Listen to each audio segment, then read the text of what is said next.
All right, here we are with Brian Urlacher. We got Bears fans waiting outside for you. How interesting is it to see Bears fans here in Cardinal Country wanting to see you? There's a lot of Bears fans down here. I know that. We played here, I think 2006 on Monday night. There was a lot of people at the stadium, the new stadium when it opened up. It's been, 13 years now. But a lot of people move here from Chicago because the weather down here is so nice. So it's not surprising. Is that the "We Are Who We Thought They Were"? That was Coach Green. Yeah, that was when Coach Green said that. The Bears are who we thought they were.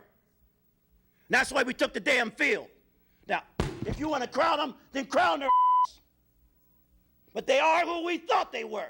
And we let them off the hook. I was in the locker room watching that when he said that. It's just crazy game, man. What's it like, life after football for you now? What you been up to? I know they're gonna have a stadium named after you now back in New Mexico. Yeah, high school. It's been good. I have three not so young, 18, 14, and 13-year-old kids.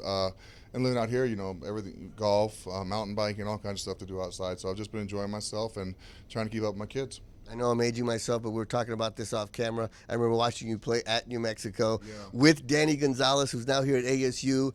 We were talking about that Tillman position. It's a lot like the Lobo backer position. It's the exact same thing. But how cool is that to see him still have that defense that you played in? Well, so Danny was our punter slash safety in college. So he was smart. He was always in there with the coaches after our meetings or even during the meetings back there sitting with Coach Mendenhall or Coach Long during the meeting. So you knew he was going to be a coach at some point. And he, kind of went with Coach Long there at San Diego State when he left UNM.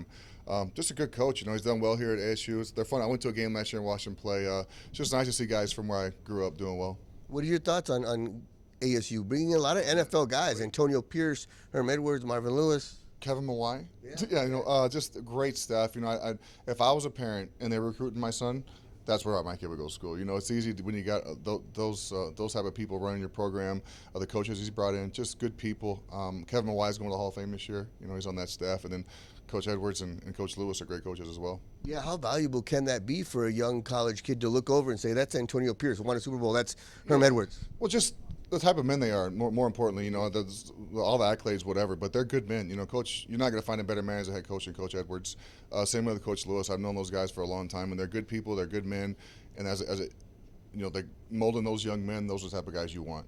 Final question. I know you're a humble guy. Don't like to talk about your own personal stuff, but how cool is it to be a Hall of Famer now, and we kind of touched on it, have your old high school name a stadium after you? Yeah, the high school thing's really cool. Obviously the Hall of Fame's really cool as well. That was, it's sort of unexpected and unexpected at the same time. You just don't know how that's going to work out when you're going to get in or if you're going to get it all. But it was very cool to go on my first try.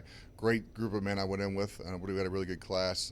Just very honored to be a part of the Hall of Fame. It was really cool, but the high school thing was really cool for me as well. I grew up there, and it's still nice to see that they care about me a little bit.